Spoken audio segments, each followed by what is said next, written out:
Welcome to another episode of Ballinva VA. Doubleheader today. I got my man Rasheen Johnson and Coach Mike Davis here from TPLS Christian Academy and also for FBC Havoc. How's it going, guys? What's going on, man? Good. I ain't messed that up, man. No. So FBC Carolina Elite Havoc. Carolina Elite Havoc. Yeah, See, so I told you we get it right. We got to stay on brand. I came for regalia, double line. So, but that's okay. We got to get that out there. Hey, we got to put it out there. So now make sure, I don't mind being corrected, man. So I just want to make sure they have everything. When people who watch this, we're going to make sure that we have that. So how's it going? Oh, man, everything's going good, man. I mean, we linked up this week, right? And man, look, we talk no, hold up. We linked up Friday. Right? So we probably talked about 20 times, right? So it's been like literally at least no more than 30-minute conversations, right? And then look at my phone like, man, it going like for a long time. But I appreciate what you did for us, man. We thank you so much. Oh no, man, I appreciate it. Love the support. That a lot. That you supporting us the way that you did. And Coach Davis, nice to meet you, man, for the first time. I heard a lot of things about you, and we definitely going to chop it up today, man, because I definitely want to hear y'all perspective. We just, people who just might have not watched the last episode, but we just had Nyla Wilson and Savannah Dawson from Thomasdale in here, and we're going to get these coaches' perspective on just the landscape of high school and college basketball and just AAU and all. And I'm telling you, you want to sit down for this one, man, because these brothers got a bunch of knowledge, man. And look, I'm not here have to say nothing. I tell y'all. Yeah. So, man, what is going on? Tell us about the people who don't know, including myself. Give us some information, starting with TPLS Christian Academy. Who wants to go first? Go, Mike. We're a Christian ministry. Okay. Right. We started back in 2007 with training and AAU, and I had an opportunity to go coach college basketball for 2 years. I coached Division I basketball at Longwood University for 2 years. Okay. And then came back and was a part of the now defunct Sports Quest venture that was in Chesterfield County. And the mentor that I had, Tony Tucker, was part of the founding of the IMG program. And in all the years that I've been training and doing things, I had a vision. God gave me a vision of something different. We've had AAU for many, many, many years and training, and I've coached high school basketball and middle school basketball. And the vision that I believe he gave me was the academy experience. And so the academy experience is for anyone who's very passionate about basketball and wants to play at the next level, wants to play college basketball. Mm-hmm. Because your traditional environments, while they may be great high school environments and they may provide different things that you may want in that high school experience, they don't give you the type of training or exposure or development that you really need to be successful and play college basketball. Mm. And so this environment that we are very blessed to be a part of started with 7 young players, one of which was my daughter, and her best friend, which is Rachel Stovall, and her sister, Caitlin Stovall, and then a few other. Rachel fell. Then we had 5 players that really kind of got this thing started, and all of them, one went to Mount Olive, Rachel went to Mount Olive, Caitlin went to Liberty University, Rachel went to Quinnipiac, and my daughter went to Towson University. Mm. And so, you have those founding members all set a good standard for our program and for the ones that follow after. But it's about exposure, playing the best competition you can play, and getting that kind of game experience that you really need. Yeah. So the way that we do things, our goal is first that our kids come to know Christ, very hopefully. Mm-hmm. It's each individual's choice and experience in that, but we want to prepare them for college, and our program is geared to do just that, from our daily schedule, our class schedule, to our practice schedule, training schedule, weight room. And then, we play between 35 and 45 games a season. And that's against against the top teams in the nation, Wow. And so if you come into that environment and, you're going to receive the best experience that you could possibly get. So, Yeah. And how long have you been around? Well, I'm one of the founders of the U-Turn program back in 1998. Yeah. Okay. Wow. You know, then I left there in 2007, and then doing this. I played basketball at Virginia Tech from 1991 to 94, and then just kind of started training athletes right after I graduated. So yeah, you have that advantage in that arena. And TPLS is what year for Christian Academy?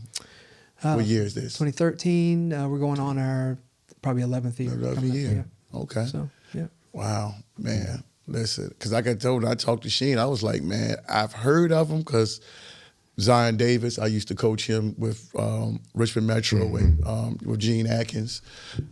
He was part of our program, so he the went there. Yeah. I haven't heard Gene's name in a while. So. Yeah, she's retired now. Yeah.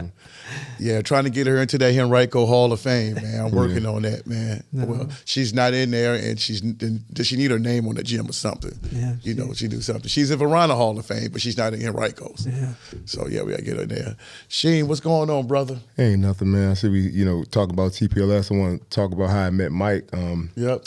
I met Mike through O'Kelly Lilly. We played high school against each other. Shout out to O'Kelly. Yeah, O'Kelly. He was on here not too long ago. That's my guy. Was he really? Yeah, he was. 95 Kennedy, but even though he came out in 98, but he put that whole thing together. Yeah. Oh, yeah, Kelly's a good guy. So, just starting Sierra playing rec ball like 4th grade and, hooked to O'Kelly. I got to get her some more. So I took her to Mike. She's in 4th grade. So I always tell everybody the story. When I took her to Mike and he had a gym full of girls that's playing and, went out there, Sierra, run up down the court, shooting the ball. I was like, what you think? He's like, oh, yeah, she a Division I player. I'm like, come on, man. Like, you look at her for 5 minutes, talk about she a Division I player. I'm like, and now I understand why he said it, right? He said, look, she's in the 4th grade. She athletic. She listens. She dribbles the ball. So that was something that I kind of took with a grain of salt. And I was like, all right, look, put her in AAU. So she played AAU. Back then it was Boo Williams Richmond, and as she got older and her journey was getting further, had a lot of people kind of pulling at me, right? Like, you should do this, you should do that. But I always kind of took his counsel as far as, if you just do this, I'm telling you, you will be, she'll be what she need to be at. And I think we had a really good family as far as coaches. He had Coach Jackie. She coached at Hopewell High School. She was coaching some teams, coaching with Mike, Coach Sierra. Edmonds in the 5th grade. You had Coach Elvin, that was around as well because his older daughter, played as well. So it was a real family as far as the AAU part. So I was okay with that. And then she had a lot of girls to kind of look up to as kind of a role model, right? So it was a situation where I didn't have to really go anywhere. I just had to kind of steadfast and just, continue with what she was doing as far as her as an individual. And as she got older, the TPLS, even when I used to see TPLS at AAU, I'm like, what is that? Then I asked him, he's like, as you go on, I'll tell you about it.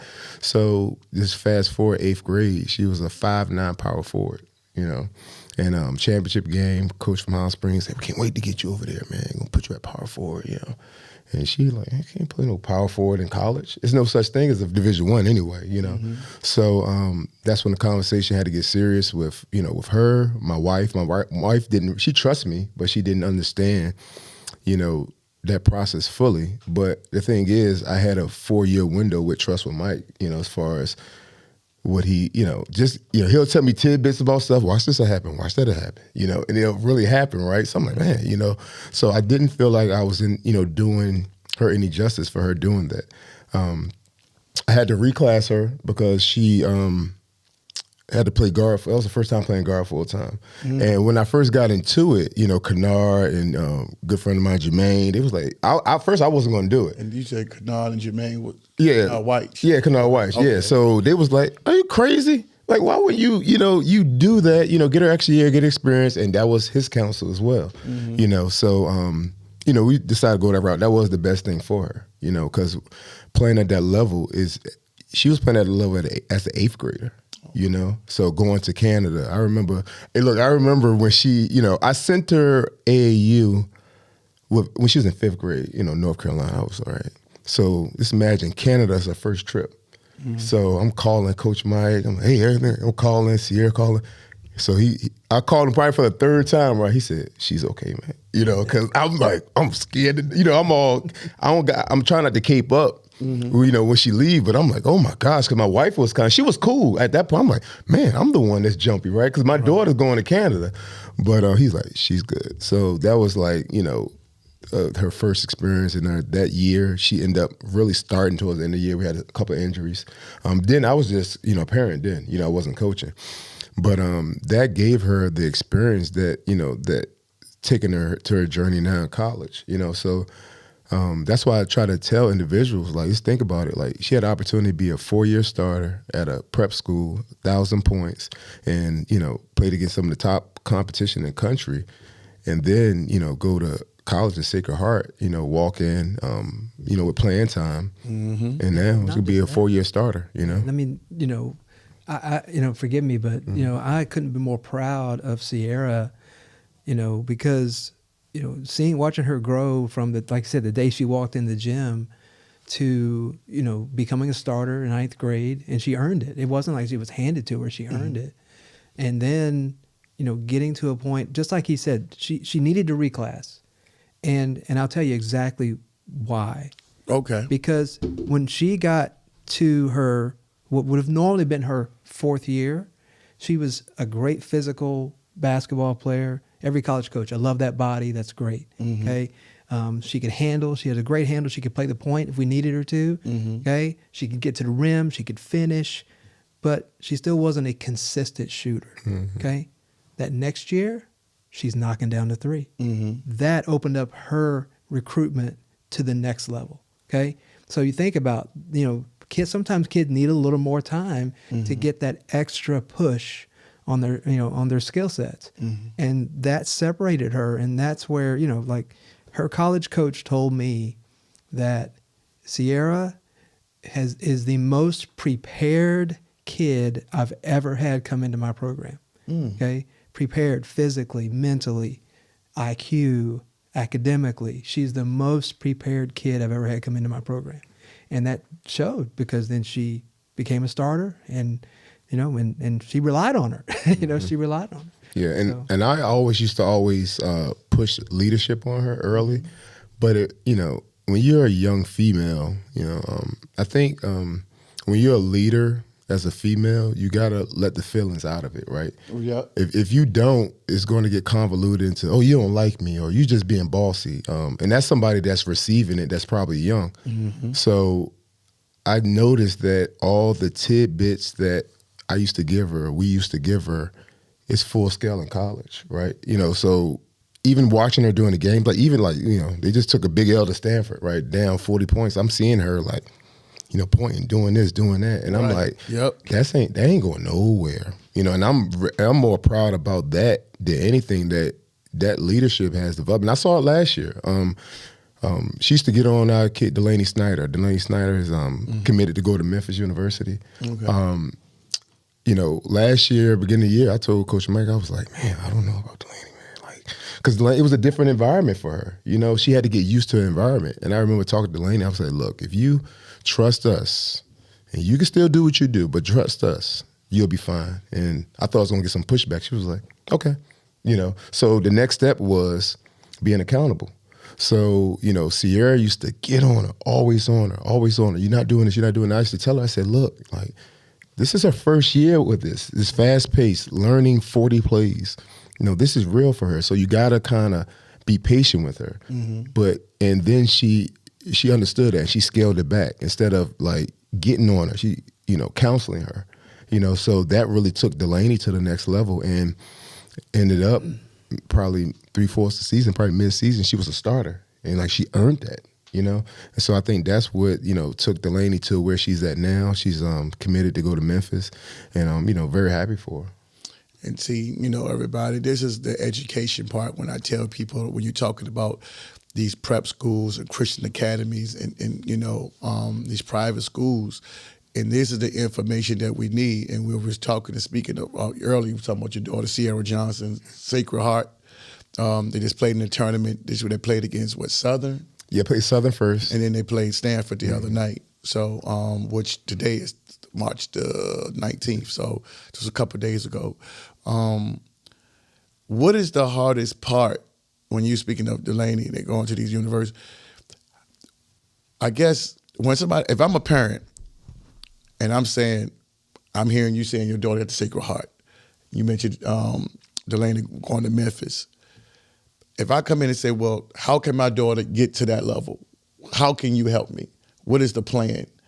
What do you guys do as far as that? Because like you said, on the high school level, it's just about just playing. Yeah. They don't really come up with any type of game plan. Yeah. So if somebody's spending their money coming to their environment, which they're going to have to ask those questions, what do you typically do? Or what are what are the questions that people normally ask you in order to prepare their daughter to come or their son to come to your program? Yeah. Well, if you're an Olympic athlete, okay, then you have to do things different than the average person. Okay, if you're an Olympic gymnast, you're going to be training 4-6 hours a day, okay, and your school's going to look different, right? Okay, and so for us, if you want to play college basketball, first we have to do an assessment.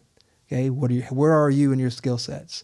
So we do an initial assessment. This is what your ball handling looks like, your shooting, your footwork, your gameplay, your defensive play, and then your intangibles. The intangibles are critical for recruitment: work ethic, coachability. All those things that the coaches look at when they're not looking at skills. Are you a good teammate? There's a combination of those factors. And so you take a kid who says, this is my goal, and then you evaluate, is that a good goal? I want to play Power 5 basketball. Well, you don't have Power 5 athleticism. Okay? So let's reevaluate. How about mid-major or Division II, or depending on kind of what that is. And then that goal may change. I mean, you may shoot there and then get better than that and move up. But you have to set those goals. You have to be realistic about those goals. And so then we take a kid like that. Now that we've set goals, you train them, you get them in the weight room, you get them in practice, and just like Rasheen said, we try to provide a college environment. So we run a college system.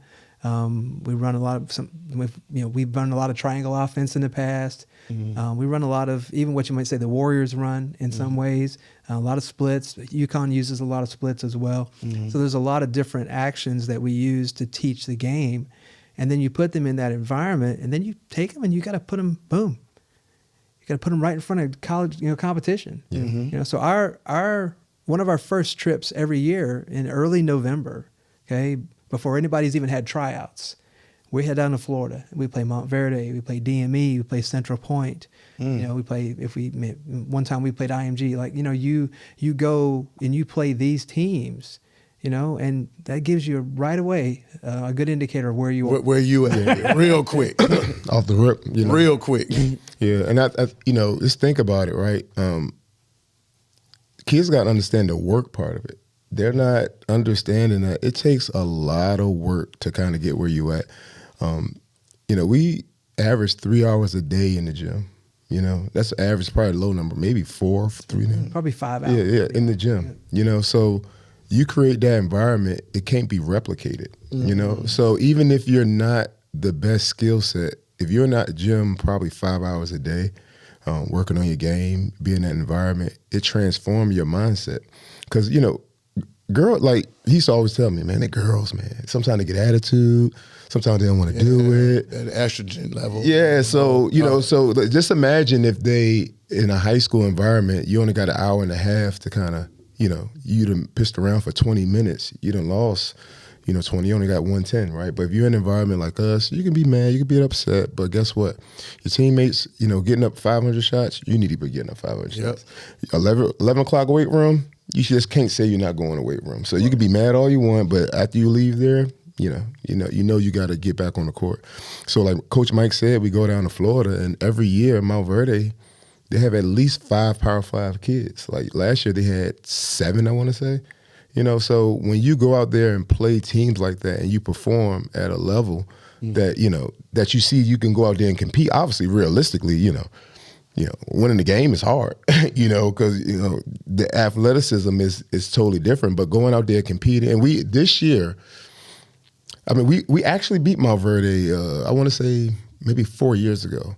But for this year, the games that we lost to them, it was probably more competitive in my eyes because them girls really went out there and competed. Mm-hmm. Malverde really was out there playing, and overall, you can tell the attitude of the girls. It was like, man, because I think we had a tough game against DME the night before where we really got in them, because DME put it on us, and I told them, I said, it don't get no easy tomorrow, So, and on top of that, you get them bad games. But I think playing 40 games, you can't really get in your head. If you have a bad game, one game, and you got a game, 2 games, the next day, a game the next day, you got to get over it really fast. And that's the environment. That's another one of those intangibles, that mental toughness, and just like he just said, you can't.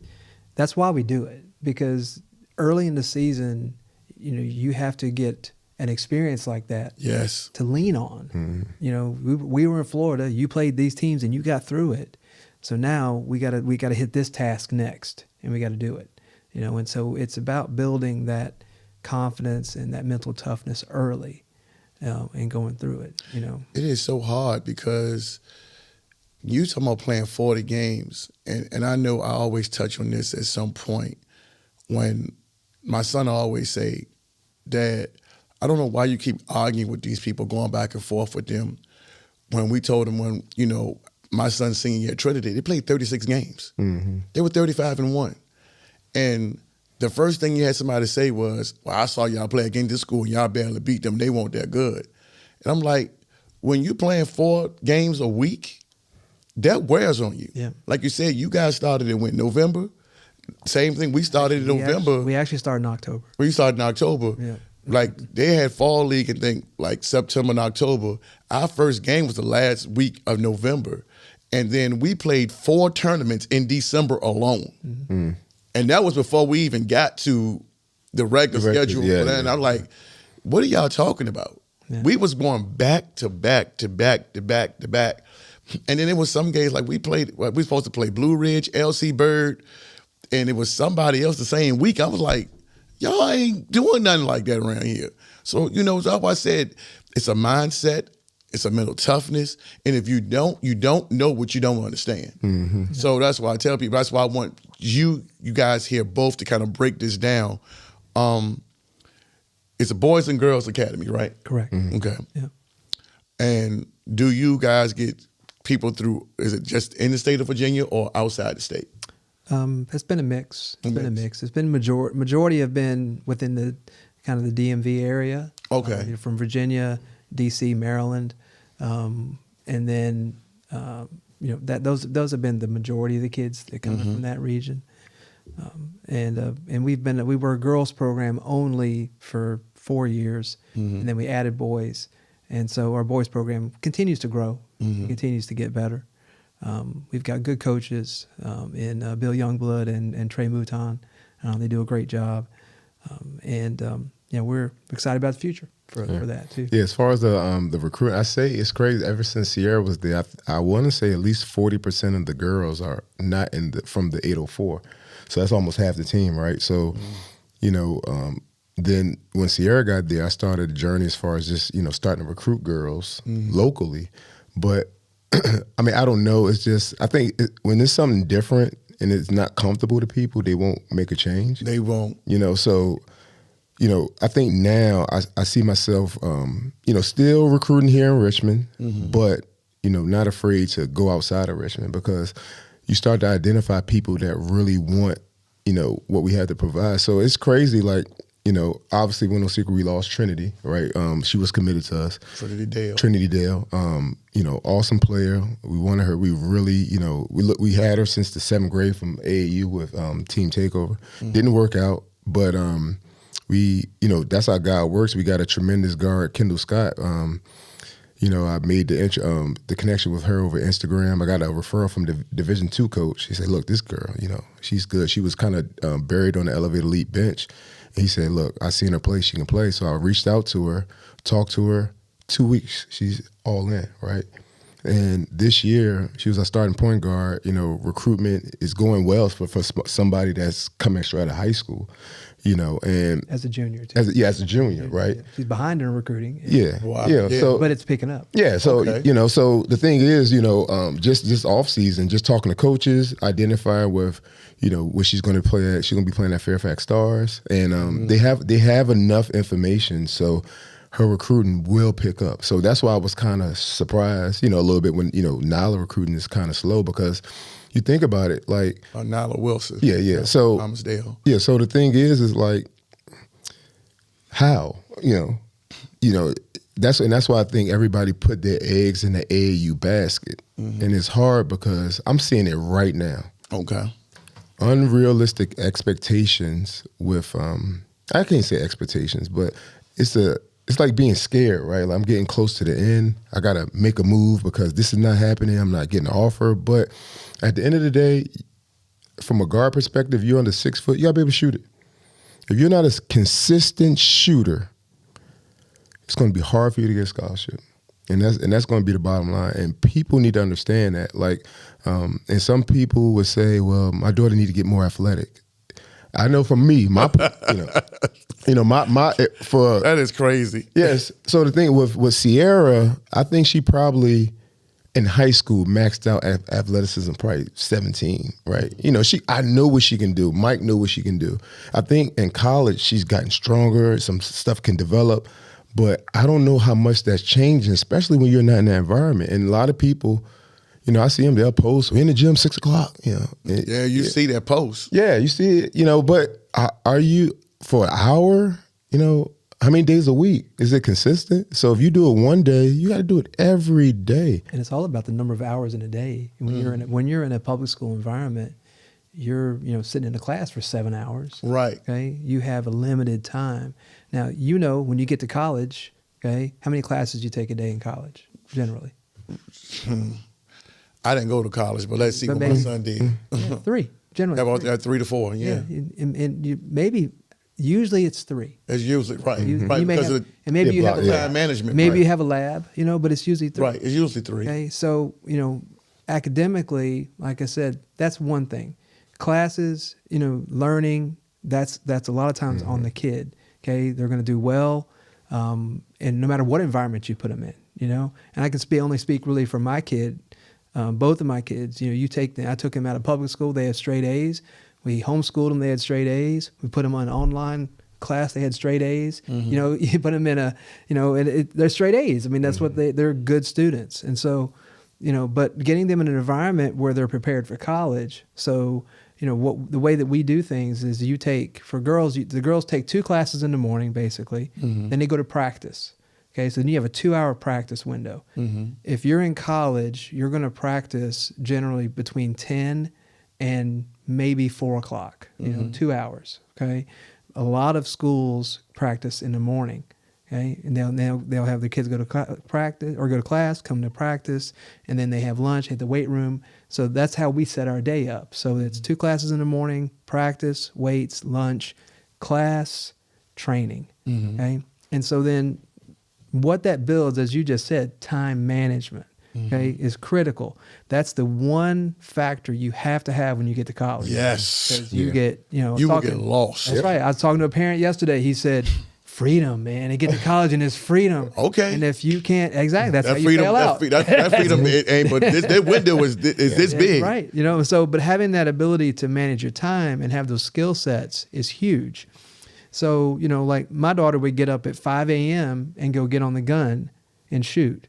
Then, you know, eat breakfast, go to class, practice, you know, eat lunch, go to class again, come back to the room. She'd have like an hour or 2. Then she had to go to study hall. Okay. And so, you know, that's how your day is when you're a college athlete, you know? And so are you prepared for that?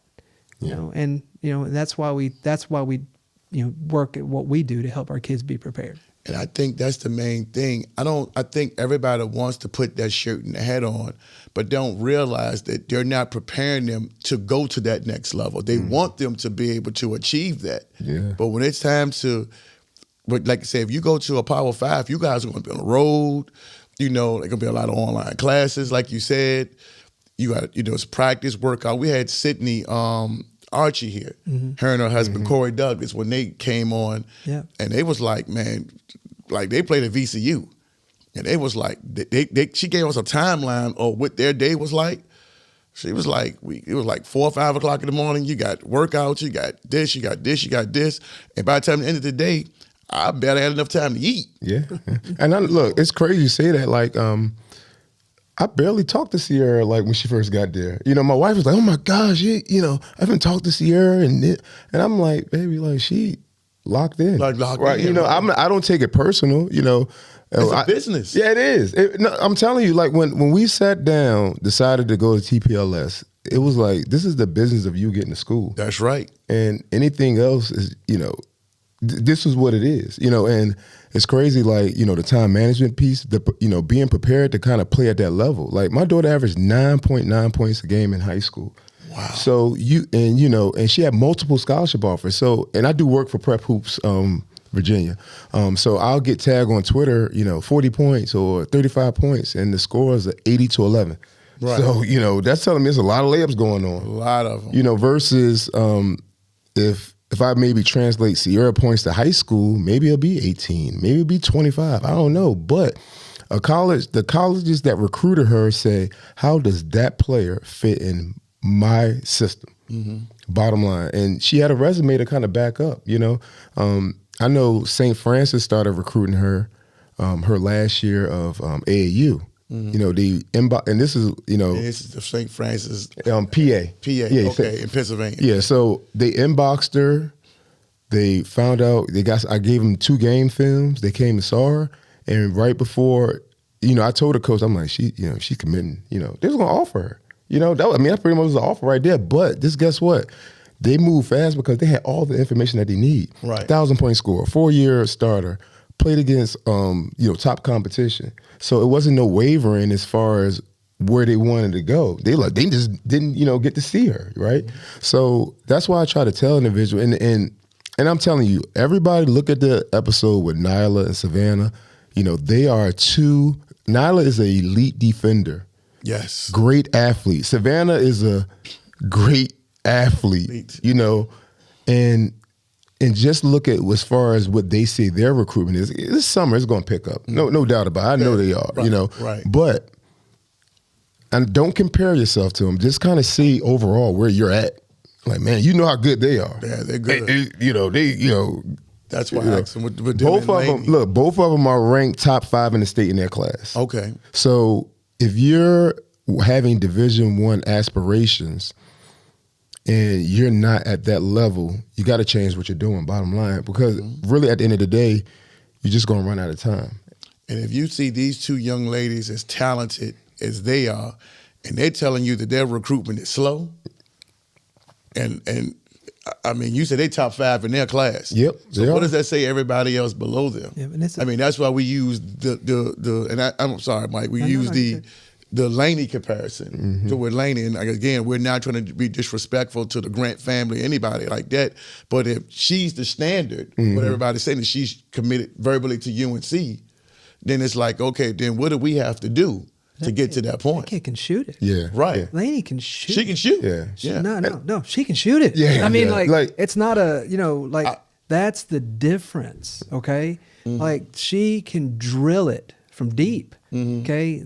And so, again, we tell all of our kids that come in, okay, we focus on shooting. A young lady that was with us several years ago, you mentioned, Sinai, okay? Sinai is a great athlete. Sinai Green, yes. She is an amazing, great kid, just great family. There's all pluses, all greats, all right? The young lady we had 2 years ago, very similar type situation. She was really more of a 4, 6'1", okay, more of a 4. Not as athletic as Sinai, not as athletic, but very, very, but still athletic. So she came with us, she reclassed, and we took her from being a 4 to one of the top 2 guards in the nation as far as shooting goes. She was drilling 8 and 9 threes a game in AAU in her senior year, okay? And she had 10, 15 offers when it was all said and done, and so what was the difference? the shooting. You know, shooting. I mean, I'll go back to Rachel Stovall, another a 6'4" stretch 4, drill the 3, drill it. Okay, and so look at Sam Brunell.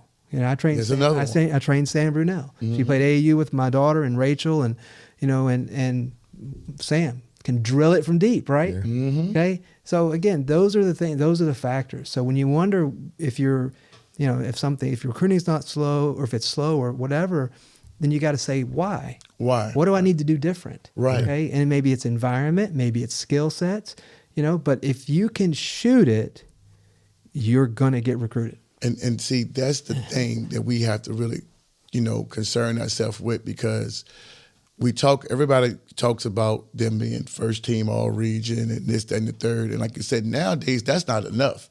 Back in the day, that was okay. If you got that, you was going to at least get a Division II offer. But now, like you said, if you can't shoot.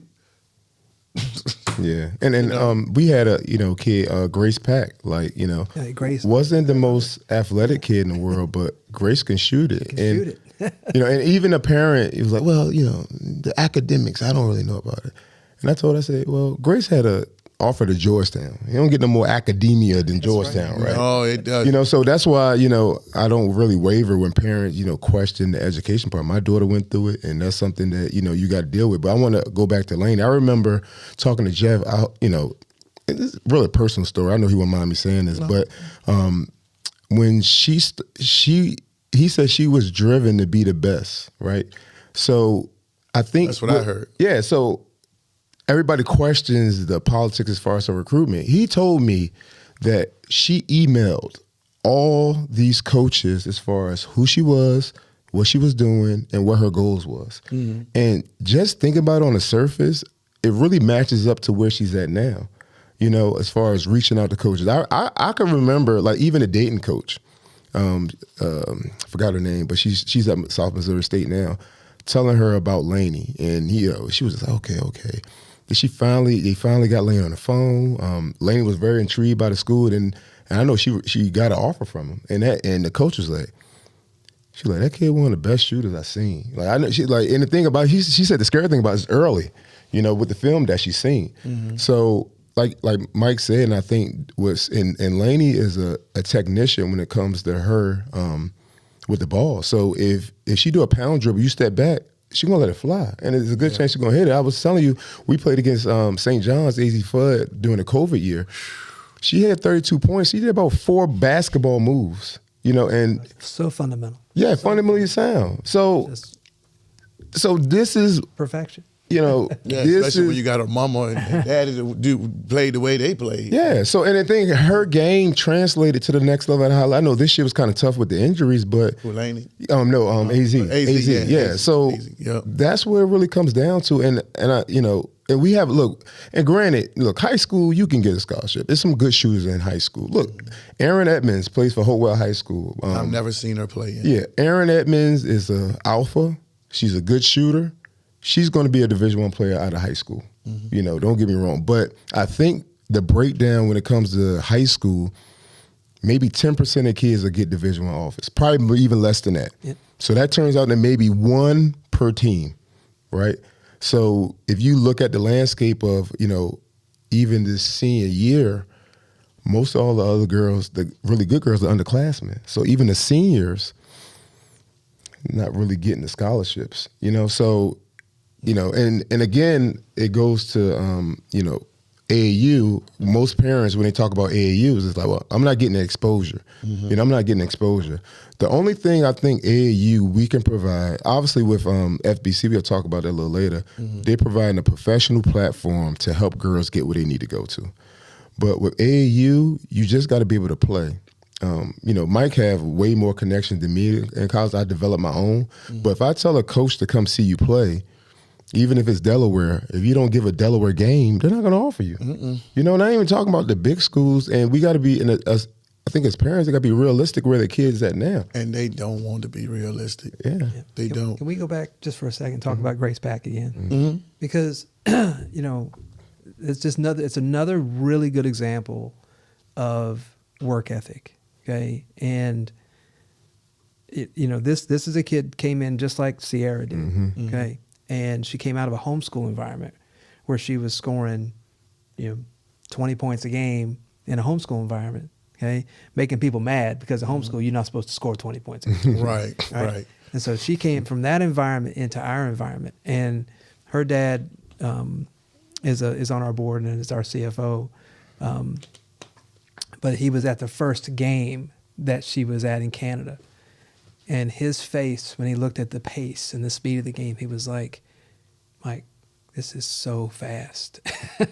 And that was for her what helped her really step up, because just like Sierra did, Grace worked really hard. She was in the gym every day. And she went from being just a straight low post player to becoming the ability to do both, to stretch out and shoot the three. And she can drill the three. But it's a testament of her work ethic. Just like, being in this environment, that would not happen in a traditional type environment, because you're going to get that. She got that experience. She worked, all those games, rebound, battle, fight, and then expanded her game out to be able to do those things. And, that's why, again, Grace had 20 offers when it was all said? I think 14, something like that. I mean, but because she can do those multiple things, and that's what, as we talk about these kids, you have to be able to expand your game and do, the things that is going to make you unique. What's going to make you different from somebody else, So what is the biggest thing the reason why the parents don't want to take their kids out of the public school to come to a program such as your program? Why do you guys think is the biggest hold?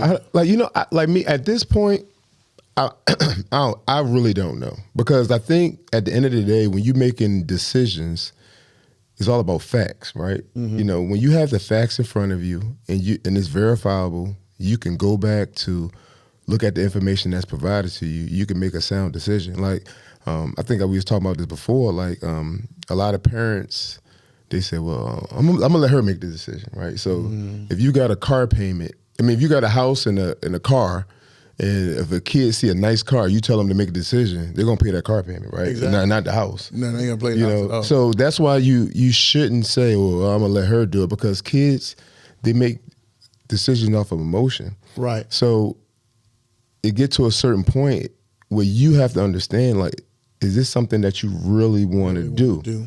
If it's not, then you probably going to make the decision to kind of stay fast where you're at. And look, you know what? One thing he used to always say, and I'm really understanding, man, people don't listen, man.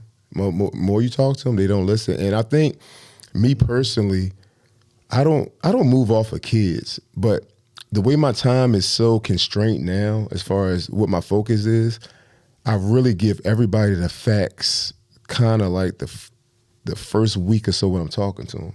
If we're just talking casually, we can just talk shop. There's a bunch of people I just talk shop. But when it's about what you want to do for your kid and how you want to develop and, get better, especially in conjunction to the academy, or even now with AAU. Like, if I got a younger kid that's athletic, that can probably play up, and, maybe they come to the academy, there's a good chance in a year they're going to be better than somebody that's older than them, maybe 2 years older than them. That's just the reality, because they put in that work in.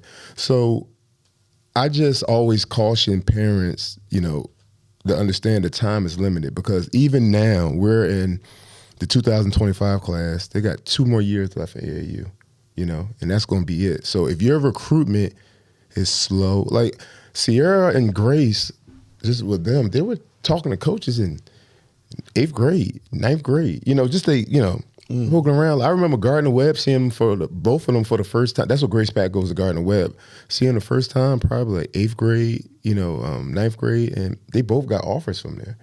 So it doesn't start like where you at a big gym in Kentucky, you got 100 courts, and the coaches just walk up on the court like, where you been at all my life? No, like our process is, they see you in high school. If you can't call them, they can't call you. We set up a call to talk to them. They come see you in events like She Got Game, Inside Exposure, all these exposure events during the season. Then they schedule to go see you. because the coaches are on a tight schedule. So they just cannot just look. Granted, I could tell a coach to come watch a kid. They'd be like, "Look, I got 20 minutes. Oh, hey, look here. I hope she do good in that 20 minutes." So that's the thing that parents got to understand. Like, it's really a process to it, and even some parents, like, they may think they come in here to get 10 offers. Like, no, you may come here to get 1 or 2. If me personally, we talk about it all the time. If like, if such and such person gets an offer, we may tell them, commit right there. That may be your ceiling. Even though it doesn't mean that you're not getting better. Right. But overall, the landscape of, how the colleges, this for example, I know for a fact, Sierra has 3 opportunities to go somewhere else if she wanted to. Right. And that affects every class. It sure does.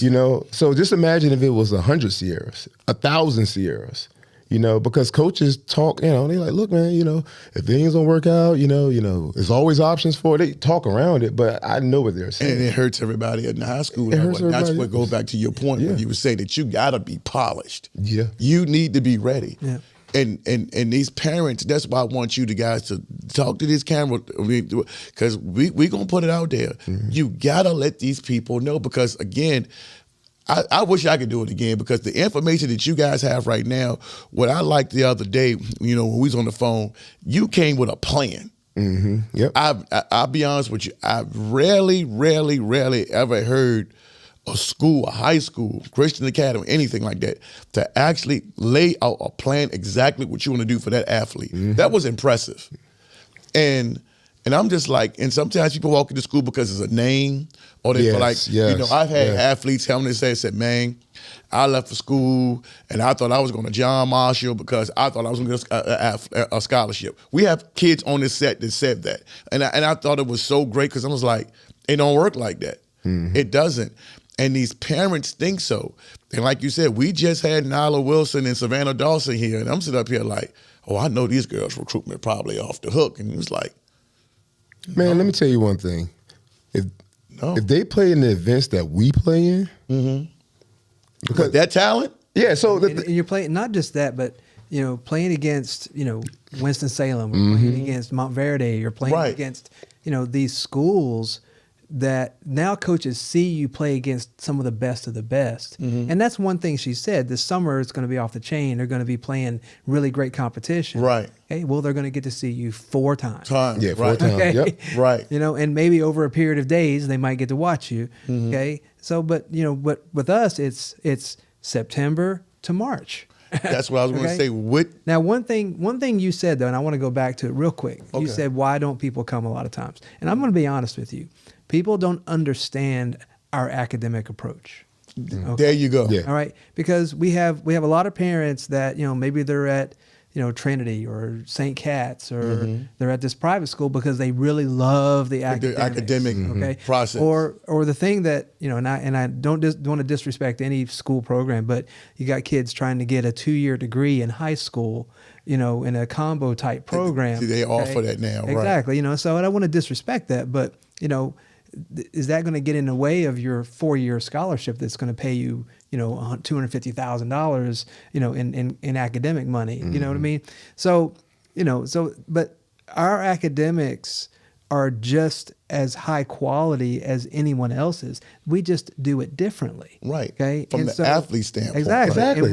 And we prepare, that prepares those kids for something different. Like we talked about the time management piece, but it's also, when you get to college, you're sitting in a classroom and maybe you're in a small school where it's 20 kids, or maybe like I was at Virginia Tech, my freshman class, we went to chemistry, it was 500 kids in there. Jeez. Am I going to the professor and getting help? No. You ain't got time. No. Right. No, I'm not doing that. He's still going to get paid regardless. That's right. Yeah, That's right. And by a blessing, I could go to the academic, office with the athletic academic office, and maybe schedule a tutor, get help or something like that. But we teach our kids to connect with those teachers, right? Okay, so that if you get in a situation where you need additional help, connect, because all of our classes have a teacher behind it.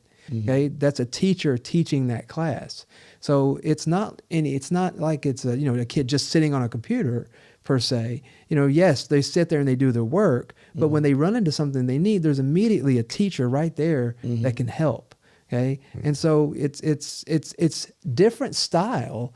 And when you get to college, you're going to have one, if not two online classes generally, in the environment that we are in right now.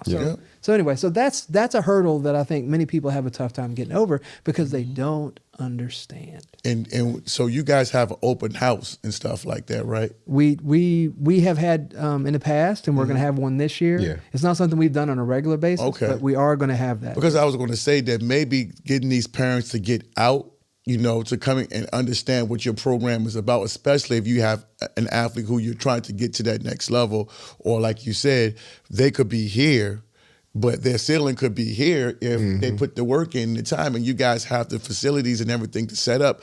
But I just think maybe sometimes I think the parent is afraid too. Oh yeah, most definitely. Yeah, I think they're afraid of, because they're so used to listening to their child, being up here. Like I said, that's why I was just like, I don't like having high school kids on their lessons with their parents or the coach, because I don't want to sound like I'm a fanboy, but I try to give an honest perspective of what I've seen, and without trying to be disrespectful to anybody's kid. But sometimes you so used to hearing your kid is so good, and then when you get to an environment such as you got, you're like, wait a minute, we've seen thousands of you. You know what I'm saying? Yeah. What makes you different than what we see on a regular basis? And I don't think the average parent are ready for that. Yeah. And I think, like I say, girl basketball players are different. And I even, challenge the kids that have a lot of offers in regular high school. Like, when you go to college, you're going to be playing some of the toughest competition. Right. And you may, get a lot of offers and AAU and, get hot, maybe, 6 or 7. But if you still playing the same competition, when you get to college, I think it's going to be hard for you to kind of play at that level, because like even for Sierra playing, like Sierra's a really good defender, high IQ, but I think she's starting because of her IQ and defense, not because of scoring. Right. Because it fits in the framework of what they're doing. So, and everybody, count on it. And Armando, that cut across you. Armando sat right here in December, and the first thing he said was what? He said, "Believe it or not, I know this sounds cliche, and this is a direct quote. They looking for defenders. And like you said, people that can shoot." He said, if you can play defense, you're going to most likely be on that floor. Oh, yeah. And this is somebody who plays at North Carolina. Yeah. So if he's saying this, what is that saying? They already know what they want, but I don't. That's why I was like, when I won't just trying to disrespect Laney, but that's what I was saying. For me, I'm a defensive person, so when I saw Nala, I was like, that girl can play some defense. Yeah, she's that's what shot out for me. No disrespect to Laney at all. I don't want to think that, because people, but it wasn't that. It was just like, hey man, this is what people see. Like when I saw your daughter play the other night when they was playing against Stanford, and I said, this is the difference between Sacred Heart and Stanford. Oh yeah, most definitely. Because the short guard that you had, the girl, she was quick. But when she tried to extend to go out in there, Haley Jones came and said, Yeah, 6'1", 6'2", 6'3". Right, and it's a big difference. Like, it was like, oh, she got past her. I said, oh, she gonna lay that up. But she didn't. But this is what you guys were saying. We're going to prepare you for this environment that you're going to see. You're going to play against those kind of kids. Because in high school, in public school, you ain't seeing that. Yeah, exactly. Unless you're playing on a national schedule in 4 years, which most likely you're not going to do. Yeah. I had the blessing of coaching, for 2 years at Longwood, and on the recruiting road, just something that you just mentioned really kicked this off to my mind. I remember when I first went out to recruit, and we had a plan to see certain kids, but I worked with Gail Coates, who's the head coach at Davidson, who I actually trained since she was in 8th grade, and she's very, very close to my heart. So, but Gail is an awesome college coach, and she prepared me. It was my first time going recruiting, so she prepared me. Okay, go see these kids at this court at this time, and then when you're free, go watch everybody else. Okay, all right. Wow. And so so I'm going out there, and and what do I see? There's 12 courts I'm looking at. I see a lot of the same. I can't pick this kid out of this from this kid.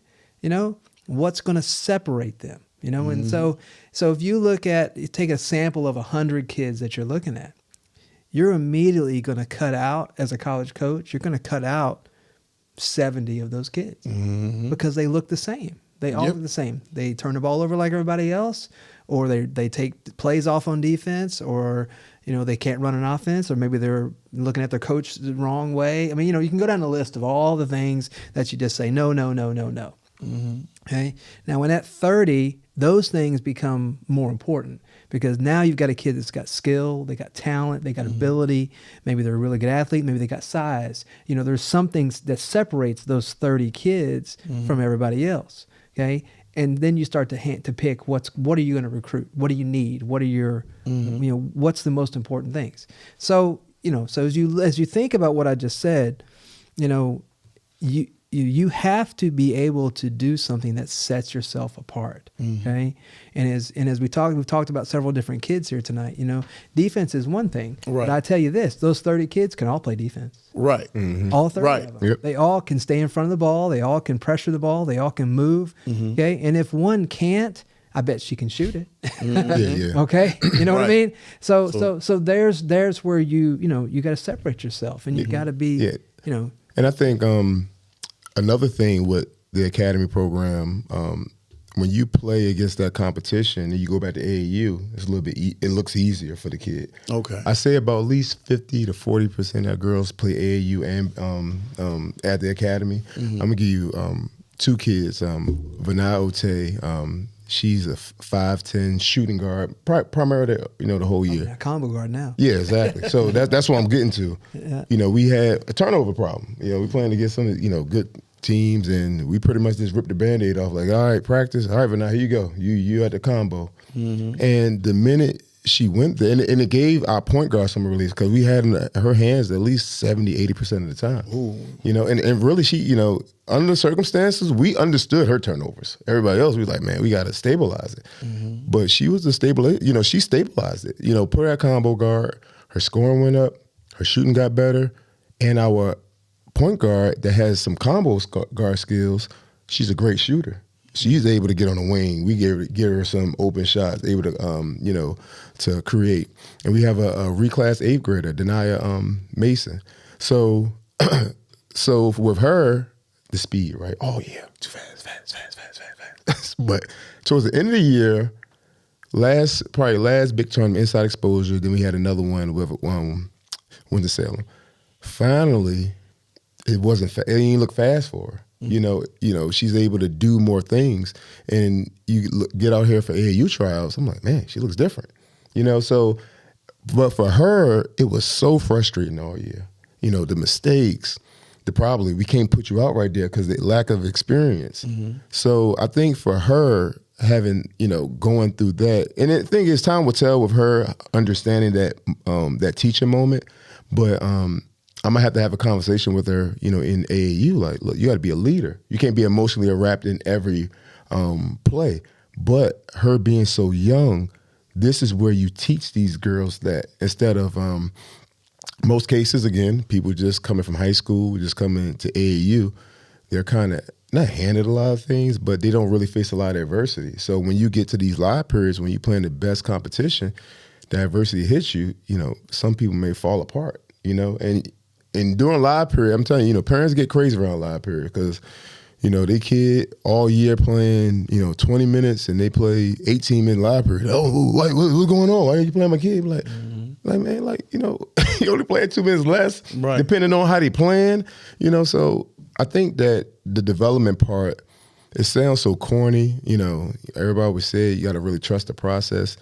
I say, just respect the process. And just let them go through the process. And it's not going to all happen in one day. One season. It's probably going to take 2, 3. I knew my daughter needed 3 to 4 hours a day in the gym. I knew that because now, even going to my youngest, my youngest understands why my daughter's at school. She understands, both of her sisters has scholarship offers. She understands that's where they're at playing. So for her to have that knowledge, and I put on Facebook a picture. I'm like, why I look up to role models where you could create them. I had both of them holding Ty had a CAA trophy and Sierra had her NEC trophy. So, for my household, my daughter has somebody directly she could look up to, and she got her players like, I have a good relationship with Olivia McGee. She's at IMG. Okay. So when she seen her play, she was like, oh man, Olivia was like a big thing to my daughter, right? Okay. And I love that because she don't have to be her sister to be a big thing, but she's like, oh, Olivia McGee. I love that because I know that if I need to call Olivia McGee and say, hey, get FaceTime with Sierra or with Rocky and call her, I'm able to do that. Mm-hmm. So that's the stuff now I gotta, I'm going through it all over again. I think maybe this process with her, I don't know how it's going to take me. It's going to be different. Me, I don't know if I'm doing rec. I don't think I'm doing rec ball. I might stick her in the end of the bench of a 5th grade team or something because right now, she's training. She can, at 7 years old, dribble 2 balls proficiently. So, her recruitment is going to be different from her sisters. So Coach Mike always say, and people do that, they look at other people's recruitment. Well, she got this. Well, she a totally different player. Right. And that's what we were saying earlier. Yep. Yeah, that's what we were saying. So I got a couple of questions I want to say. Can you give parents, as far as the financial piece of your academy, because I know that's the main thing that people always want to know about. How does that work? Because a lot of people don't understand that. So to kind of give people who are going to be watching, they has may have an opportunity to come to your program. And like I said, that's one of those some names out there, after that, to just kind of get your opinion on where their game is at. Because, y'all are very transparent. I mean, just like I said, I talked to you about 20 times. Yeah. Last couple of days, but Mike, you're so knowledgeable. And everything that Sheen said, you are that. So, thank you. No problem. Can you just give us a little bit of the financial process? Yeah. So, if you were to look at, obviously, most people know the private schools in the area and what they cost. I mean, they're upwards of $25,000-$30,000. Yeah, I know. And so, for what we offer in our program, in regard to training, development, you think about what you're going to spend on training weekly, right? Okay, you think about what you're going to go pay for someone to go to the weight room, or maybe even if you have a gym membership, or something of that nature. You all those are costs. Mm-hmm. Okay, and so if you tally those things up, in addition to what you might pay for a tuition, you look at what we offer. Okay, and our total cost without housing is $15,500. Okay. And so we will, obviously we have to reevaluate just like everybody else does yearly, but that's where we are right now at $15,500. Mm-hmm. Then if you need housing, then that's another $7,000. Mm-hmm. Okay. And we're actually reevaluating that. We're going to maybe add a food package to our housing program. So there's a lot of things that we're kind of evaluating for next year. But if you look at what that value that we have, we've already talked about all the different things, from the training to the lifting to, your, quality practice, your academics, your travel, and then, film review, film review, yeah, that's important. I'm a formally registered dietitian. Okay. So nutrition component of all what we do. I mean, and we are a ministry, like I said, so there's a daily devotional piece of what we do. And so, you take that, compare with everything you have somewhere else. Maybe you're going to have a dance, that you may go to at a private school, and that's not saying that we're not moving to try to develop some of those extracurricular things, for our kids. But for what it is, I think we provide a really good value. Yeah. And like Coach Mike has a real kind heart. He really do. Mm-hmm. So, overall, but, from a business perspective, we do operate in a board. So if we don't like to turn families away, but, like our CFO, he's he's a stickler, right? As far as making sure, the day-to-day operations run. Right. Yeah. So the thing is, if somebody said, well, man, I want to do it, but I just can't afford it, then, we can do a W-2 review as far as finances in the household, give it to our CFO, and he could determine, like, look, obviously based upon, if you really want this player, this is where you're at. And sometimes it don't work out, based upon just numbers and finances, X's and O's, right? There's a lot of creative ways to finance. Oh yeah. Whether it's payments, whether it's down payment, it's over time. I mean, there's a lot of creative ways.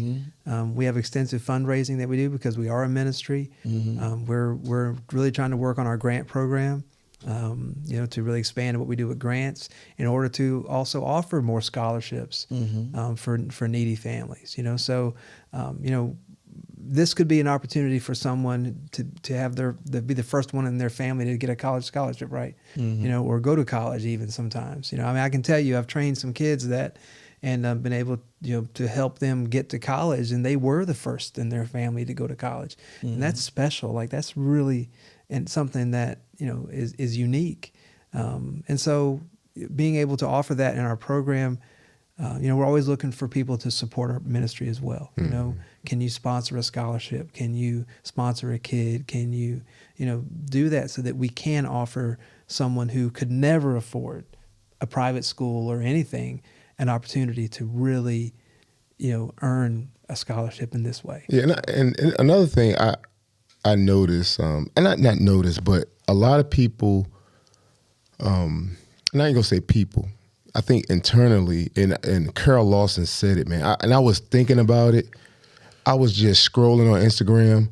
It seemed like what we do, people may say, well, I'll do it without you. I'll prove you guys wrong. Right. But she said, man, I'm telling you, man, I listened to it like 3 times. She said, sometimes you got to prove people right. That's within you.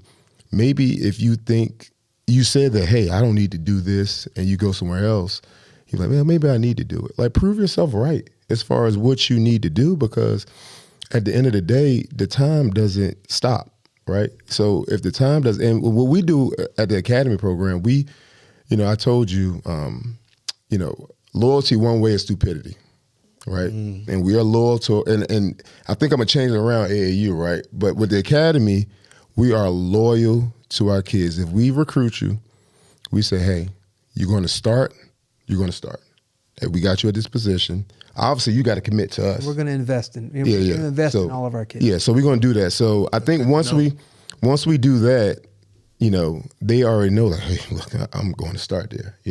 So the thing with AAU is, I can invest, but if I feel like you're doing something different, right? Like now, I'm a pivot, and let's be transparent, because if I hold a spot for you for AAU team, because typically AAU, we only care about 8 kids, right? Because we'll go with our top 6 kids and put some role players in it. We may add 1, 2 kids, and I think that's the best way to do it for AAU, because like I said, AAU is so convoluted. You got so many kids on the team, 32 minutes. And, the coach is tasked with playing all these kids. The organization may say, hey, we need this to kind of make the budget. But for, even for AAU now, if I say that, hey, we're gonna do training with you, we're gonna develop you. I love developing girls. I really do.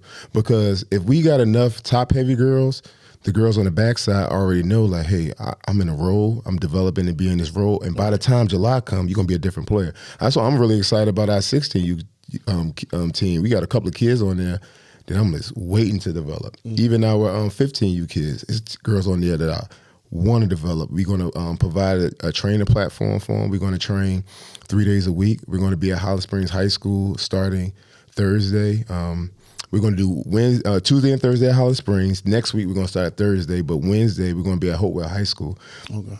So the thing is, it's not just training the kids, we're training the parents. Okay. To let them know that, hey, this is what they need to do in order to be successful. Granted, most kids playing Division I do it every day almost, right?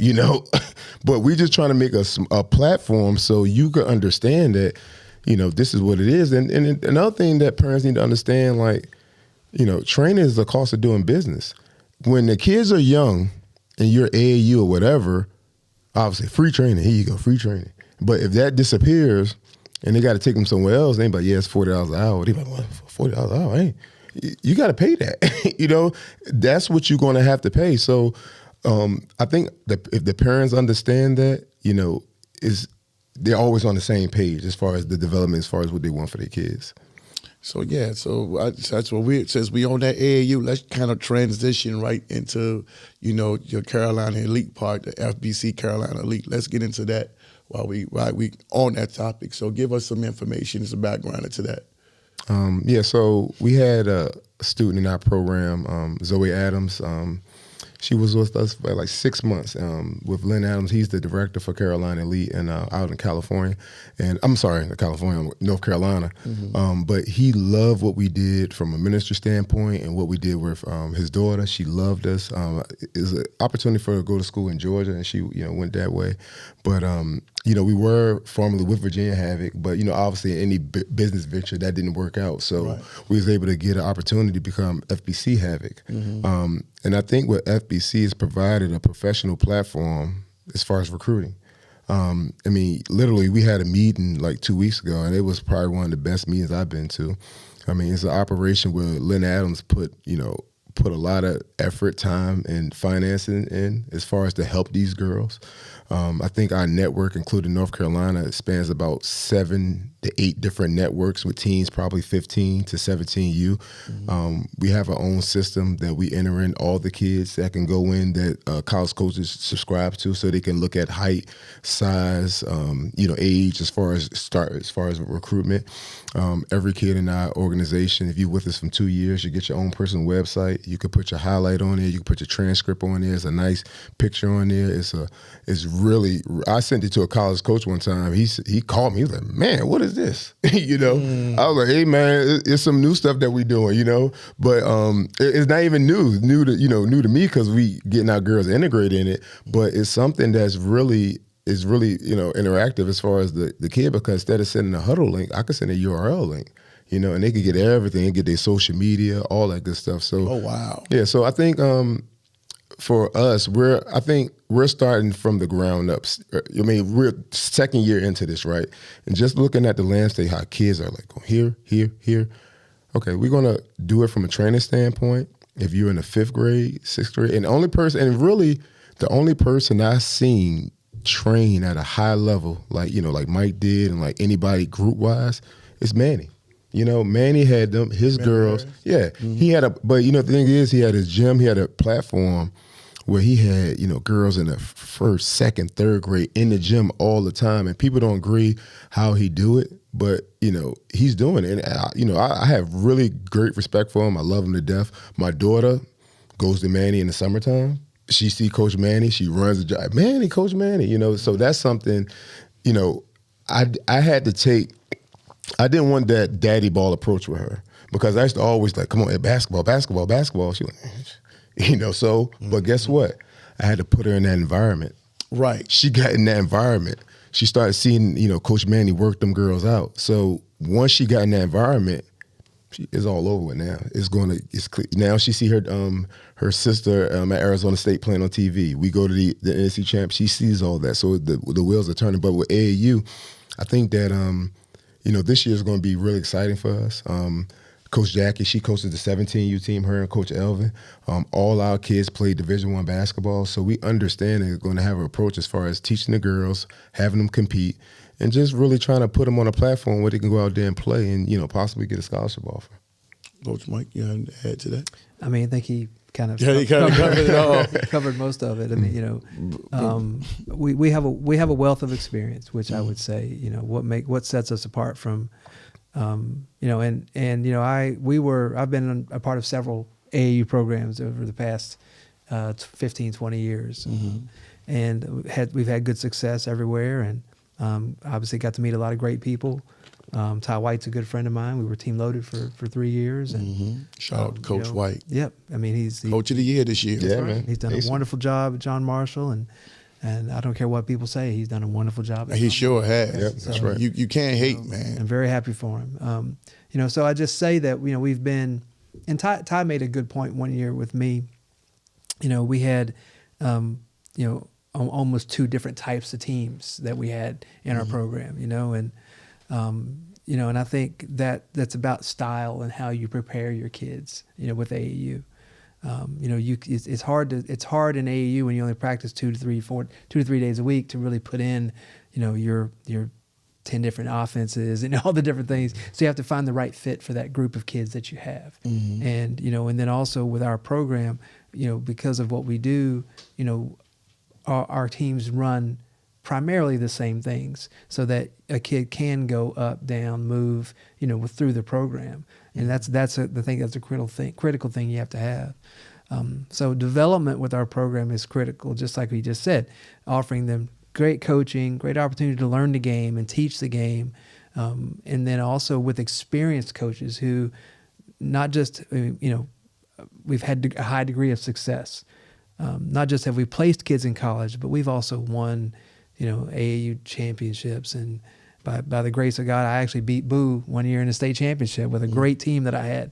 Alex Parsons, who played at University of Richmond, was my point guard that year. Oh, shout out to Alex. And that was a phenomenal game. She hit a game winner for us. And so anyway, we've got good experience, So it's just about getting kids in that want to work. They want to put the time in the gym. They want to train. They want to play, and then giving them the great platform to be successful. So. Now, I would say, how can one get in contact with you, with your program? Like through a website, phone numbers, and we want to flash that on the screen and stuff like that. But just kind of, give people watching a way how to get in contact with you guys. Yeah. We have a very easy website to remember. Okay. I've focused on making great shooters over the past, and so 3pointline.com is an easy way to find us. Okay. And it's all spelled out, 3pointline.com. Okay. Our academy, TPLS ChristianAcademy.org. Okay. And then with our AU program at FBCHavoc.com. Okay. So, yeah. And also on all the social media outlets, Twitter, TPLS, Instagram, with the FBC, Carolina Elite, and Twitter and Instagram as well. So it's really, once you put FBC in this area, it's just this line coming up, Okay. So that's a great way to get in contact with us. And the individuals that we're talking about, the girls that that's come through the academy and went to school, they're on the Instagram page, right? You can scroll down. It's almost like a history lesson now, right? When I look, I'm like, man, I remember this. So I'm just looking forward to putting new girls on that page and new girls on the Havoc page and just growing in that experience. And the thing is, I think AAU's become so, I think, some ego in it, right? It's so competitive.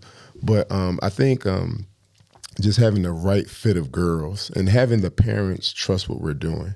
Because, things can, look bleak, right? But at the end of the road, if I know I got kids on this team that's recruitable, you need to probably be with that kid, even as Division I or Division II level. So I think kind of staying fast in that and providing that training, that's going to be a game changer for a lot of kids in this area. And I think and just think about it.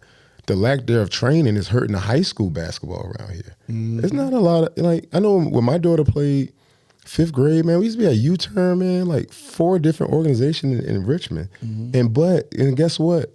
That's when the Megan Walkers was kind of going to high school. All of these girls was going to high school, but now you got pockets of teams. You had Meadowbrook that stopped the season because they didn't have enough girls playing basketball. That's like really ridiculous to me. Yeah. And it's a shame, right? So like who's going to do something about it? And it's, you can't help everybody. From my wife always say that. You can't help everybody from my perspective.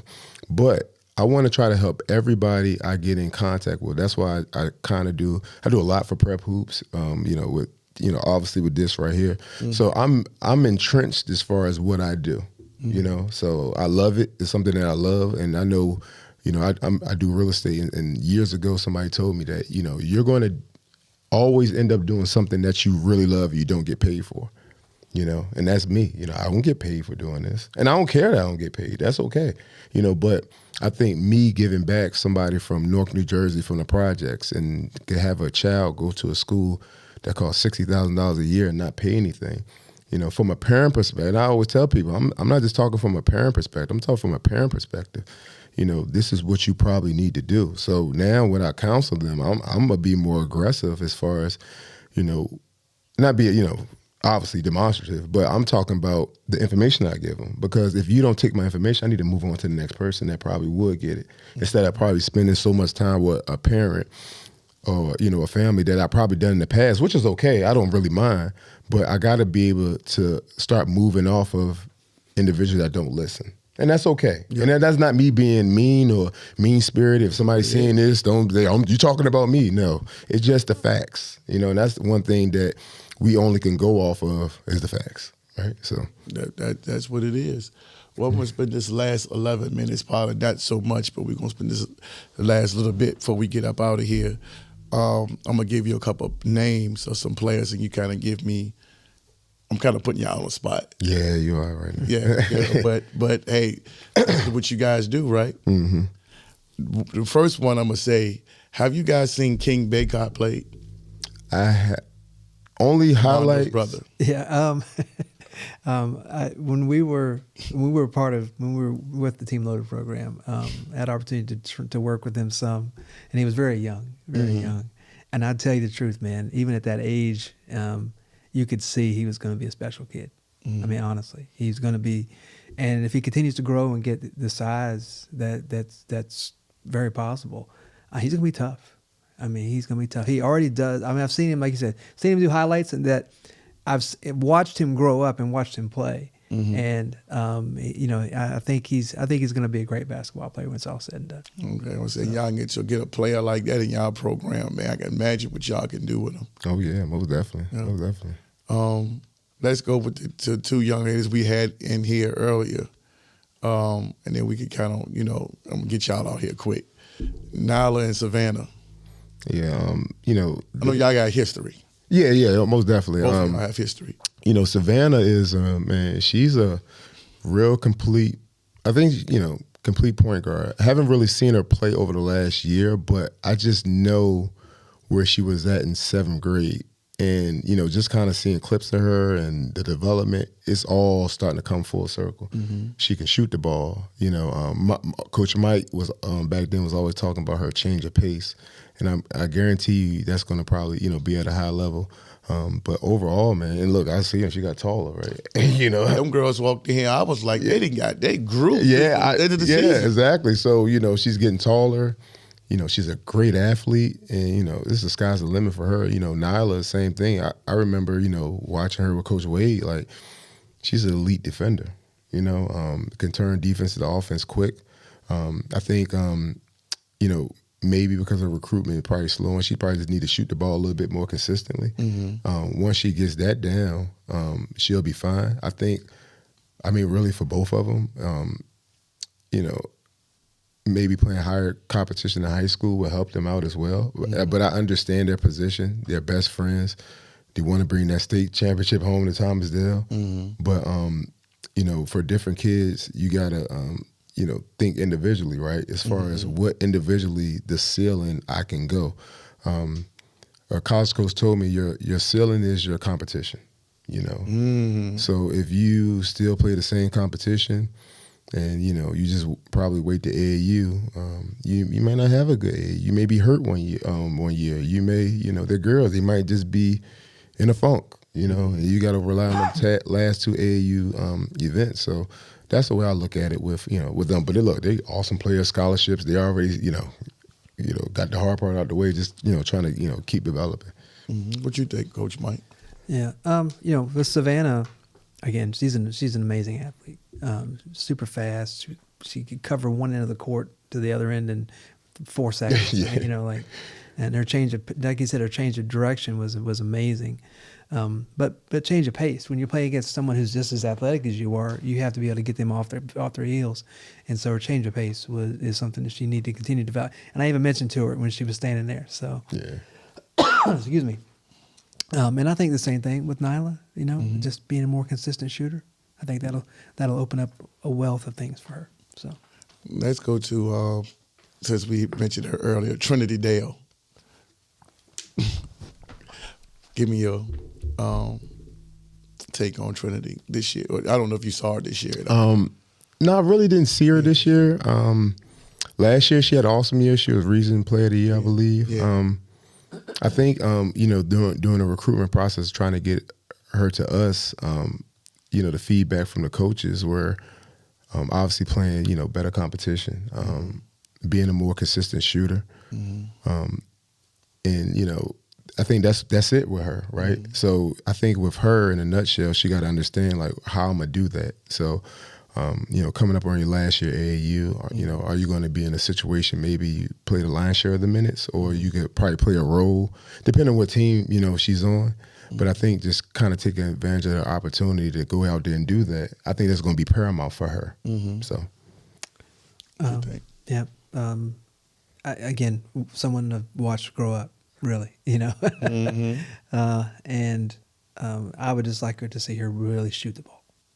I know we keep coming back to that. But yeah. Right, but you're being honest. I'm asking for your honest opinion. See her really shoot the ball. I think she's a very good point guard. She can get to the rim. I think she does a lot of good things defensively. She's a good defender. I just like to see her, be able to just knock it down, all the time, because she's a good shooter too. But I'm just saying, I think that's something that would really set her apart. So. I'm gonna go. These last two young ladies right here kind of is a combined. Then we're gonna go. Maybe I can get Baby Slide to get one guy. Yeah. Rain Wright and Mia Woolfolk, Manchester. Since they made it to the last game, so I want to kind of keep it in our area. Yeah. So, what's your take? Rain is she's an athlete. Like, you could just tell the athletic ability that she got. She can do it all. I think she gonna, play the wing. She could be that point forward for you. I think her next level probably project as far as being like a wing, but I think she's gonna probably be a combo guard because she still got that in her. I think playing both of them positions, she just probably gotta, work on her body as far as muscle. That's it. But overall, man, she did some really good things this year. And like with Mia, I think it's about expanding her game because Mia shot up to about 6'1", 6'2" early. Now I'm looking at these Power 5 kids, you get 6'5", 6'3". So I think you got to be able to consistently hit that 15-footer. And most of these stretch fours, that putting the ball on the floor, they can shoot the three as well. Because the thing about it, being a stretch four that you can shoot and put on the floor, they got to respect the three. If they run up on you, they can run you off the line, and you got to be able to go to the basket and do it. If you're going to be a traditional back to the basket, at that size, it's gonna be, it's gonna be tough at the Power 5 level. But she's so strong. I think she's gonna be able to do it. It's all about, again, it's about the fit where she goes. If she get that fit at a Power 5 level, even in that Power 5, she may go somewhere that really fits her from a program standpoint. She's gonna be fine. Because she's an alpha too. So yeah, definitely. Yeah. What do you think, Coach Mike? Yeah, Mia was playing with us 4th, 5th grade, 6th grade, and watching her really develop. And when she got to 7th, 8th grade, you began to see her size develop and her height start to kick in. And then you started to see her power, okay, and her physicality. Okay? And so I think that does set you apart, and with her ability to do that, I think she's got to find the right conference to play in. Okay, to really be effective at that level. And so I think making a decision on where she goes to school is going to be important for her. Absolutely. Okay, because you look at the young lady that's the starting center at Virginia Tech, Liz, and I can't remember her last name. It just left me, but I was comparing her to Delaney, our kid going to Memphis. They're the same body type. They're both about the same size, 6'5" or so. And that young lady's the all-time leading scorer at Virginia Tech right now. And that's a different type of center in the ACC doing work. And so I think, she just has to find the right fit, continue to work on her game, develop her continue to develop her shooting and work on her game. And I think she'll find the right place. So, okay. Yeah. Great family. I love a family. And Rain, what do you got your opinion on Rain, right? I'm going to be honest. I haven't seen her play to really give you a good evaluation. Okay. Saw her play a little bit in AAU. I think she's got, great athleticism, great size. But, I wouldn't begin to even say, because I just haven't seen her enough. Yeah. Okay. That's fair. But we're going to end on that because I don't want to take that over, man. But I really appreciate you guys. This was very, very knowledgeable. I mean, this was beautiful. Because Because a lot of times you get people that want to just come on and just kind of say what they want to say and kind of the same stuff over and over. But to break stuff down the way you guys did, I can't say that I've actually had that in regards to like a program and to what you guys have to offer out there to the parents and the kids. And I hope everybody sees this because it's important. Yeah, it's very important. And especially right now when you got the class of 24 and 25 coming up, they're going to have to really make some really, really tough decisions. And you guys have a program that, you know, that could possibly help elevate some of these people that may need that little boost. Yeah. You know, the lack of a better term. So I love it. So like I said, again, I thank y'all so much for coming on, and I would love to have y'all back anytime because I think it's really needed. Yeah. Thank you for having us, man. No, thank you guys. Because I want to give a plug to Mosley Electronics. We just passed one of our sponsors in here. Oh, okay. So I just want to plug them in. Also, even for AAU, I think our 17U team is set. I think probably in about a week, our 16U team is set. For our 15U team, we're probably looking at try to acquire like 2 to 3 players, some size. So if you're out there, you got some size, 8th or 9th grade. We're looking for a 15U team. You can come holler at us, and we'll give all information in the program. Triangle and really showcase your skills. Yes. So. Hey, well, you got a new fan. Like I said, I'm definitely going to be checking you guys out. So I just want to learn more about your program because, again, you know, being on this platform, everybody's going to come ask me stuff. So I would definitely love to kind of come out and check out your facility and come to some of these games and see what you guys do to make me more informative because I don't know. Yeah. But I felt like I've just gained it since Friday. Man, I'm telling you, I've learned a lot talking to Sheen. So, man, thank you. Oh, no, man. I appreciate you. No problem. No problem. I appreciate you, man. Coach Mike, thank you, man. Thank you, man. Man, appreciate you. But yeah, but make sure y'all hit that like and subscribe button, man. We really need y'all, you know. And like I said, my man Sheen, thank you for his support, what he did for us here at Ball in the VA. And, you know, we need more people like him, man, because like I said, hey, he did the damn thing. So we need you guys to do the same. So make sure y'all hit that like, subscribe, comment, share all over the place. We definitely need that. And we out.